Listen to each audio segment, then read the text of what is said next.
What's going on, you guys? Welcome back to the YouTube channel. And I'm just kidding, we're not going to be acting like that. But I do have cool news. For those of you that follow Naruto 5e, you probably already know all about this. But for those of you that don't, let me get you up to speed.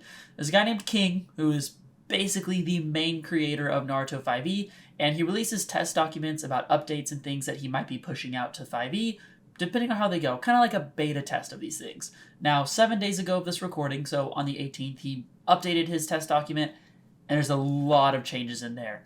Then, just yesterday, he updated again. So, I decided it is my civil duty as your guys' Naruto 5e channel that you come to for all your juicy info to help you out. Now, this text document is really long, so I'm not going to be going through the entire thing, or rather, not going through the entire thing in super detail. I'm going to try to skip things that are kind of minor changes and are just like slight balance tweaks.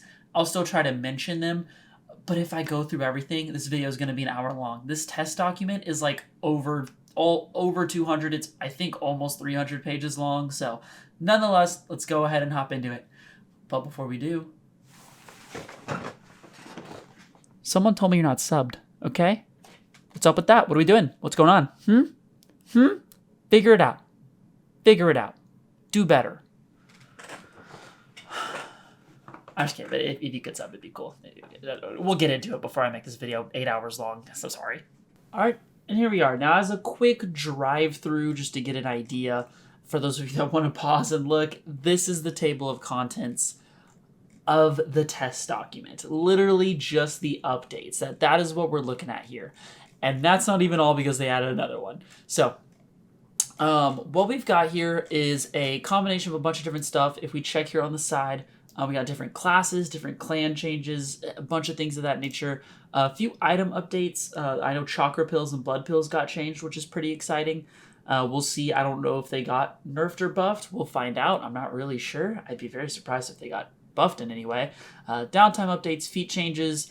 The clone design, I think, is kind of the big deal right now. That's what King was saying, is that his clone rework is kind of the big bad boy of this update. So let's go ahead and hop right into it.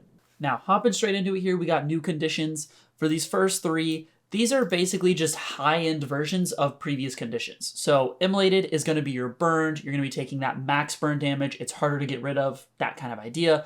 Frostbite, again, kind of your max version of being chilled. More damage, harder to get rid of, same concept. And then same thing for shocked. You're taking more damage. It's harder to get rid of. So these are just amped versions of those conditions. Weakened got changed a little bit. If you want to read through that, you can. It's nothing major, just a little balance tweaking as it goes. Over here, we got stupefied. Now this one's funny, and these next two are new ones, and as it says, /currently unused, because he's talked about these before and put them in, but they haven't necessarily actually been put onto any jutsus. Stupefied just makes someone stupid, which is genuinely so funny. It basically makes him take some psychic damage and makes him suck at intelligence-based things. I'd imagine this would be pretty effective at any creature or thing that uses ninjutsu a lot, so that's kind of nice. And the next one, clumsy, I just find to genuinely be very funny. And basically, anytime they try to do pretty much anything, attack rolls, ability checks, it even talks about just like moving, they can't fall or they can't move too far or they fall prone. Like, you just make the character clumsy, which is really funny. So long story short, that's all of our conditions. Let's hop to the next thing. So now getting to our first class changes here, we got the Medical-Nin. As you can see, they added a ton of different things here, which kind of have to do with some different features that they have. And hopping into it, a lot of your basic stuff is the same. Nothing has really changed. When you get to here and you get to your features is really when things start getting interesting, to say the least. So a lot of these, for one, got balance passes. I believe overall they kind of felt medical ninjas just needed something. They were in kind of, I think, this weird limbo of not super good at this and not super good at that. And I think overall in Naruto 5e, there wasn't like super effective ways at being a good healer. You could do it. You could. I'm not saying it was impossible to like min-max a good healer, but I think if you weren't min-maxing, it was hard to make this character really good. And so that's what they were kind of trying to fix and change, and that's where they got all these new medical doctrines and all this kind of stuff. Again, I'm not going to go through every single change in the class, but Overall, just know Medical-Nin as a whole is getting a just huge change for pretty much any type of it. Their basic idea and their basic kind of, template is staying the same, but numbers are changing, some abilities are changing. They even down here shortly, yeah, here it is, this guy right here, they're completely removing Flesh Warper, which I kind of like. It just didn't fit them. I believe there's also another class that has something similar, and so it just didn't really it just didn't make a whole lot of sense. But yeah, so if you want to look through that, by all means, go through it. I cannot touch all of these, or we will be here for an hour and a half. And now here we got Taijutsu Specialist. Now, these guys, also very similar to the Medical-Nin class, kind of had a overall passover to change and add quite a lot of stuff, actually. They're dang near like a whole new class. I mean, I say that. It's still very similar in the sense of you're kind of holding the same stuff. You have the same outline of what your character is. But, for a perfect example here, like they removed Perfect Self and added this new level 18 buff, Perfect Mind. So they kind of are taking these late game buffs and converting them to a whole new thing. I think for the most part for this Taijutsu one, and again, feel free to, get this, look over it yourself, kind of, formulate your own opinions. Let me know down in the comments if you agree or disagree. For the most part, I think this one is more of a fun change rather than a balance change. I think Taijutsu Specialists are in a pretty good spot of they're not super difficult to play. I would say they're a little on the easier side compared to some other classes just because of some of the stuff they do. None of the classes are necessarily easy, but you know how it is. But I think this was just a way to kind of freshen them up. If you're a big video game person, you've probably seen where games go through and do some kind of update pass, more so just to either add content or just to make the game feel fresh so you're not doing the same thing over and over again. And I think that was really the point of this. I mean, as you can see, almost everything in the Taijutsu Specialist book has changed. They even have like legacy content for, future stuff whenever they make that legacy update. But overall, if you're looking to freshen up your Taijutsu gameplay and, your group and DM are cool with it, I think trying to use this book is kind of a good thing to go for because from what I was reading through, it seems to all be on the same balance wave, so it shouldn't like throw anything out of whack in that sense. Now here for the intelligence operatives, honestly, I really love what they did here. They didn't change the class a whole lot. Instead, all they changed was the plans. Now, the intelligence operative plans, if you don't know, are kind of like mini abilities they can pop in the midst of battle to gain that competitive edge, whether it's helping a teammate, helping themselves, moving people around, that kind of idea. What they've done here is all of them have this base plan, as you can see, which is kind of what it used to have, its normal stuff.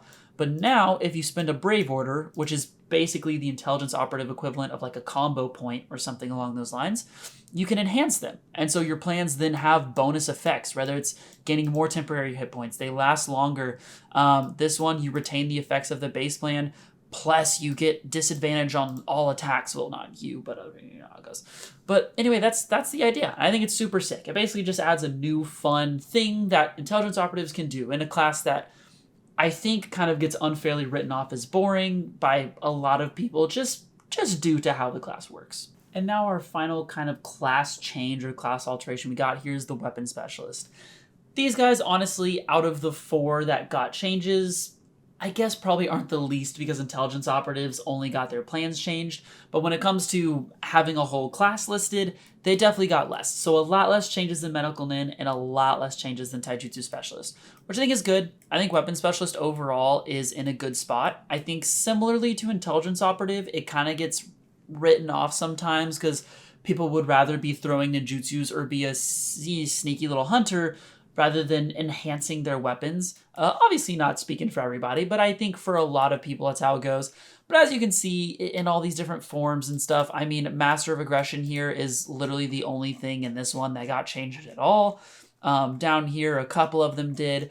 And then for a lot of their kind of main abilities, like their weapon focus and all that kind of stuff, none of that really got changed. And even if you read through these, the changes are maybe like slight balance tweaks. So overall, for Weapon Specialist, it was a little more of a balanced passover and a lot less of kind of altering the class. So, if maybe in your campaign you feel like, hey, my Weapon Specialist isn't doing what it needs to be doing, this might be a nice little change that you can make to it to help bump the numbers one way or the other. So now getting into clans real quick, I'm gonna try to dive through them as fast as possible and kind of one fell swoop.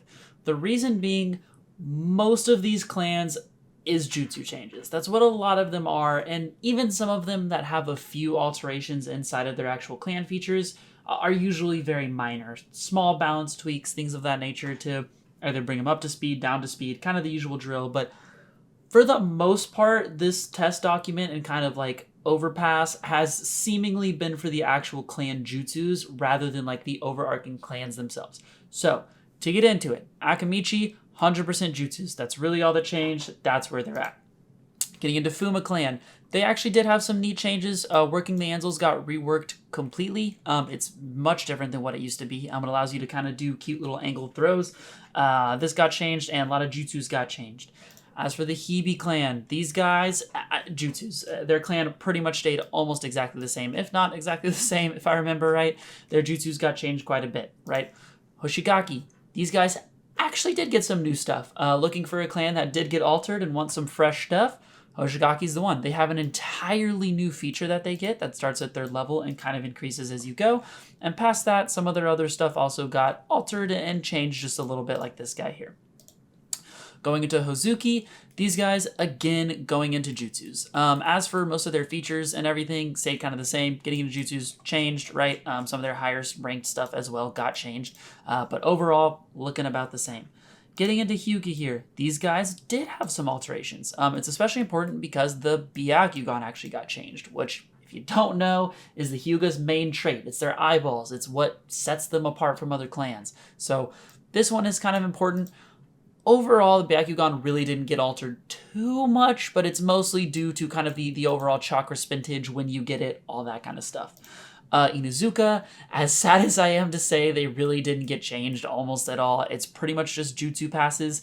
The actual, stat block for your dog does change a little bit because of the way they're doing it now, but really all it did was simplify. It didn't change anything. It actually buffed them because they get to know a jutsu that you don't have to know, which is really, really nice. But besides that, nothing too crazy there. Going into Kurama, pretty actually neat changes. They get a couple of new genjutsu, or shinjutsus rather, which are basically just things that help genjutsus when you cast them. They got a couple of new ones, a couple of changed ones. They're Taijutsu Specialist. That's what they're good at. Namikaze, these guys, again, going to jutsus. They had a few changes, like you can see Swift Release, but for the most part, these guys, jutsus changed, they altered, numbers changed, the good old. Getting it into our clan. These guys are actually the reverse, where their jutsus didn't get changed almost at all, but rather their clan got changed a little bit. As you can see, Genius Potential altered a little, Master Tactician altered a little. Besides that, nothing to write home about. Getting into Ranton, these guys, however, did get altered quite a bit. Similar to Hoshigaki, these guys have some new fun toys they can play with. Twin style got changed. The different styles, a whole new style that they could use, which is really sick. Excuse me. And then a lot of their jutsus as well got changed. So Ranton overall, nice little overhaul, which was good. I think they were fairly underused. The only time they were really used was when people paired it with Hatake using like dual blood latent clan features you could do, and it was just busted and stupid. Going into Ryu clan here, which was one of their homebrew clans. These guys, again, pretty much all of this is going to stay the same. Getting into jutsus, it changes how it goes. Sarutobi. These guys got a lot of changes. I say a lot, but enough. Some small stuff. They don't have any special jutsus, so rather just their clan got altered a little bit. Changing a few things, but nothing too immaculate, really. Just this guy got their change. Going into Sinju. Again, heavy jutsu changes. As you can see, changed. Even a whole new D rank one. For the most part, the actual class side of it stays the same. Going into Shakutan. For these guys, again, the jutsus are what got altered. As for the clan, stays pretty consistent. Quite a lot of changes, but I did look into some of them. For the most part, it's number changes. It doesn't really work any differently, but rather just has a small tweaks and stuff for balance purposes. These guys, however, which is the Spider Clan, the guy from the Sound Ninja, did get a pretty heavy alteration, mainly because a lot of their jutsus got changed, but then also a lot of their main stuff. They got a whole new thing called web traps, which you can do at level 3, which seems pretty sick. So overall, these guys actually got some new toys to play with. Again, I think this is a good thing. I think most people, when creating a character, don't look to this clan specifically, so I think it's good to give them a little something something. Uchiha clan, these guys got some alterations. Their Sharingan is pretty much unaltered, mostly the same. As you can see, like amplified flames, like a few of the small stuff has changed. Mostly jutsu changes, again, altering some numbers, things of that nature. Uchiha, though, overall pretty much the same. Going into Uzumaki, we're following the same path here. Most of the clan stays the same. As you can see, pretty much nothing changed or new here in regular clan features. Yejujutsu's quite a lot of changed. Balance patches, you know how it goes. Yamanaka, they're actually reversed. Their jutsus didn't get changed pretty much at all, but rather their master mental alteration got changed. And some of their Yamanaka boons, which are kind of like little buffs and effects that they can give themselves. This has also got altered a little bit. So overall, more of a clan feature changing rather than jutsu. Going into Yotan, this one got pretty heavily changed, mainly because a lot of stuff got changed. As you can see, almost every single feature got altered at least in some way. And then same thing with most of their jutsus. So a lot of alterations, a lot of changes there. Going into Yuki, same thing. Even their traits got changed, which is pretty rare. So, some of their different things got moved around. You love to see it. A lot of their features also got changed. I think overall, just Yuki hasn't been super heavily used, but, that's how it goes. Jutsus, as you can see, really didn't get altered that much. It's a very clan-heavy thing. And there you have it. There's your clan run through. If it was too fast, I'm sorry. Put me in half speed, but again, try not to make this an hour long for you. Let's get to the next thing. Now, get into this real quick. Clan feats, as you can see, lots of changes. Mostly number changes. Not too much actual changing of what it does. But as you can see, almost every single clan feat got changed. I mean, you name the clan, it has at least one changed feat, if not more. So if you are wanting to use the updated stuff and you're wanting to patch in your campaign, understand your feats are going to change, which can alter quite a bit. It's also important to note that some people literally got completely new feats. So overall, big clan feat overhaul. So getting into our next thing, we got our items update. This one's very, very interesting for a couple of reasons. One, for the blood pills and chakra pills, nothing changed on what you actually gain from them, but the cost was altered. Here, I already have it pulled up. Your blood pills were 50, 150, 300, 750. Same for these guys. Your 50 and 150 are the same, but now it's 450 and 1,000 for these next levels. Way more expensive. And even the chakra pills go to 500, 1,100. So they're even more expensive than the blood pills, which I think is fair, but still a pretty hefty price. Apparently, for the most part, I think with how cheap they were, there were a lot of campaigns where they ran into an issue of they wanted to give more money in order to purchase, whether it was more poisons, more weapons, more seals, things of that nature. But because of the cheap price of blood pills, they could just stack up on them. And you'd have this really awkward situation where, that definitely doesn't happen in our campaign at all. But someone stacks up on a ton of blood pills and a ton of chakra pills. And it kind of breaks the game a little bit. So I understand that change. What's really, really interesting, though, is this part right here, which basically says that you can only take a blood pill or chakra pill 5 times per short or long rest. So if you're in a fight and you're popping pills, you're going to run into trouble pretty quickly. It does say you can keep using them in a fight, but you must spend a hit die if you're going to take it and get its normal benefit. Now, it doesn't actually say if you can consume it for half benefit or something like that. But I mean, in this case, it says otherwise it has no benefit. And just, oh man, that's pretty crazy. So you're going to be very limited on your healing unless you do have a healer. I kind of believe that the Medical-Nin update is somewhat in turn of this item update coming out, but that's just speculation as to how it's going out. Besides that, you can see medical tools got a little bit of a shift. That is what it is. They kind of, showed your change there. And then for weapon properties, you got some unarmed changes. It's nothing too major. It's kind of more of the same. It added some stuff just to kind of help explain things like that. So there's your item updates. Now getting in here to the end of our test document, we got some downtime updates. Now, these guys are going to be your weapon enhancement seals, and these are what you can add to your weapon to give them different buffs, make them act differently in different situations, that kind of thing. As you can see, they changed most of the seals, but the big thing is how many they removed. He said very clearly that he doesn't want weapon buffs to be granting bonuses to AC or bonuses to saving throws. There were too many funky builds that already had high ACs and high saving throw buffs, and then you put a weapon seal on that, I mean, look, as an example, for 5,000 Ryo, a weapon imbued with a seal grants the user +3 bonus to saving throws versus Genjutsu. That's absurd, especially if you're already good at Genjutsu saving throws and then you're getting +3 on top of that. You're just never getting hit by Genjutsu, which is cool and is a valid build, and you're probably giving up something to do that, but it's tough, especially for a DM, because it can kind of just remove an aspect of the game, which can be really irritating.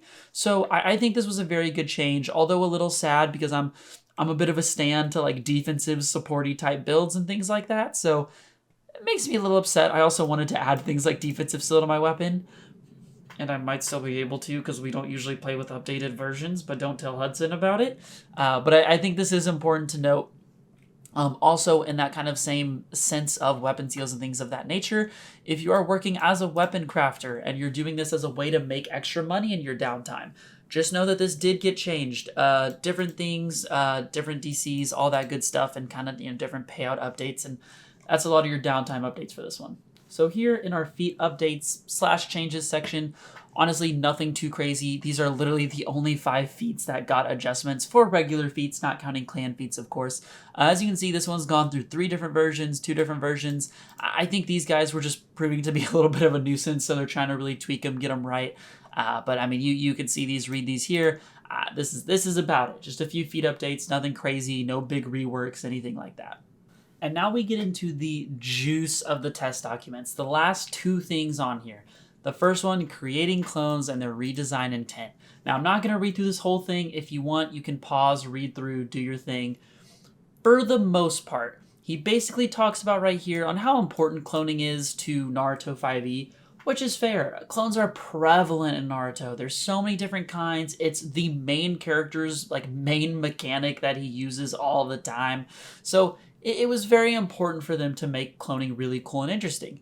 However, they talked about how they've been really rough to bounce, and he goes into kind of listing a bunch of different things that they can do, and this was the main problem. Some had 1 hit point, 15 hit points, 20 hit points. Some would have 6 or 9 or 10 temporary chakra. Some were acting as a bonus action. Some would occupy space. Some wouldn't occupy space, right?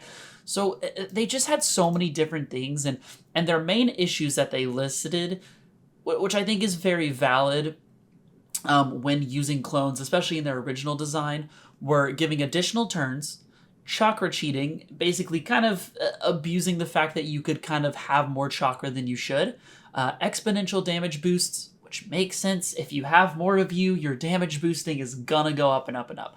Multiple concentration slots, especially if the clone allowed for it, it was just absurd.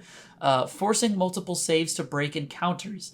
If you have multiple clones focusing on some kind of lockdown jutsu, person's going to have a really, really bad time. Unlimited options in weak save checking. You just had a lot of things you could do to get yourself out of shitty situations. A lot of oops buttons, as I like to call them. And lastly, unlimited reattempts to complete a task. If you fail the task, you would just summon a clone and then do it again, and then summon a clone and do it again. And technically it's not against the rules. So he goes in to continue starting to talk about how they've tried to re-edit, they've tried to remake, and this one I think he's pretty darn confident about and feels good about. And that's why he's kind of making his whole spiel about it. And basically they're adding this keyword called clone that they're going to add to jutsu, which specifically creates a clone. They're also going to be standardizing clones, which I do like and I do appreciate. I think it's a good way to do it. And these are basically the stats of a clone, in quotes. When a jutsu creates a clone, this is what they create, unless stated otherwise. And it does specify that because there will be a clone that has 15 hit points. There will probably be a clone that has this amount of temporary chakra or something like that. But for the most part, you can kind of have the idea of knowing off rip, okay, I summon a clone, it has all of these things, except maybe it has more hit points, or maybe it replaces this one, or maybe it replaces this one. So it'll be a much simpler system to follow. And here you can see him kind of changing all of the different clone techniques and things like that. Multi-shadow clone got removed. a little sad, but you could do some really dumb stuff with it, so I kind of understood. And a lot of the other types of clones, your different release clones, also got converted and changed a little bit. But besides that, that's pretty much the most important stuff out of that. Long story short, clones are still going to be cool. They still want them to be effective. They understand how important they are, but they just had to find a way to standardize it because it was too complicated and there was honestly too many cheesy things you could do with these clones. Now, this next one, I'm kind of sad about, but I completely get it, and that's going to be the Bloodline Latent / Realized redesigns. Basically, what this was if you wanted to dual clan, because, you know, you can dual class, right? You can kind of put some levels in one class, put some levels in another class, and have this really cool combo character that's able to do a little bit of both. Well, they didn't really have that for clans, which was understandable, because some clan features were really, really powerful, and having two of them could cause problems, which it did. So again, I'm not going to read this all. If you want to pause and go through it, feel free to. That's all up to you. But basically, when it came to these, the clans weren't equal. And this is known, right? Some clans have access to more features, more jutsus, more abilities than others do. But a weird kind of system that started happening, and he really talks about it right here, where being half-blooded should not mean being greater than a full-blooded. And another thing he talks about is a very weird situation where, like, if you tried to have a Uchiha Hyuga child, and they kind of had a little bit of both, there was a weird thing where if you took Uchiha as your main and Hyuga as your kind of secondary clan, you would be stronger than taking Hyuga as your main and Uchiha as your secondary, basically getting that Sharingan. And he talked about how this shouldn't be the case. They want you to be able to take either or as your main in any combination, and it works just fine. Whereas, like, in that specific situation, you'd kind of be funneled into doing one specific way unless you just wanted your character to be objectively worse, which nobody wants. Even if you're not a min-max player, that's fine, but you still want your character to be able to be effective and be helpful to the team. So, as he talks about his main goals for this redesign, is creating an opportunity cost that is baked into the system, which I think is really good. I think right now, the fact that you can kind of just take a feat and all of a sudden have like another clan's abilities to some extent is a little strong and a little effective, so I like that. Redesign the clan features available in a more meaningful way, so as they don't enable another combination to outshine the original clan. Kind of how it talks about where, like, if you were pure Hyuga, you would just get absolutely demolished by a Uchiha that was half Hyuga, and they would outshine a pure Hyuga, which doesn't make sense. And like that should not be the case. Like, the pure Hyuga should have better Hyuga abilities. Yeah, as a whole thing. Create a system where even clans that don't have Taijutsu, which are like clan-specific jutsus, so things that require the Sharingan, require the Byakugan, things of that nature. Create a system where they don't have them, are not more obvious mechanical picks over clans with Taijutsu, which is fair, makes sense. Whenever you're combining clans, some of the restrictions and stuff could be like you only use so many jutsus or things like that, so it would really limit clans that relied on that Taijutsu. Whereas if you picked someone like Fuma, who don't have any of that, they just make your ranged weaponry really dumb, stupid strong. So you could combine them with some other classes to have some really stupid abilities. As we see, implement a form of currency that must be spent when selecting the feat. That forces interesting decisions that cannot be retraced later. I appreciate that. I think that's really healthy. I think forcing options, especially early, is always really good. Even though it can kind of lock someone into something, it does a good job of letting someone not, like, you know, force min-max their way through, right? As a Rada, had I been min-maxing, brother, I'd have a way different character than I have right now. Y'all have seen his capabilities, and they are lacking to some extent, to say the least. So, you know, it kind of forces you to actually think about what you're doing before just doing it. Last 2 points here. Implement a cutoff point for characters to take the feat so as to prevent late bloomers from suddenly coming into existence. Players should know if their character is from a second bloodline either at or soon after creation.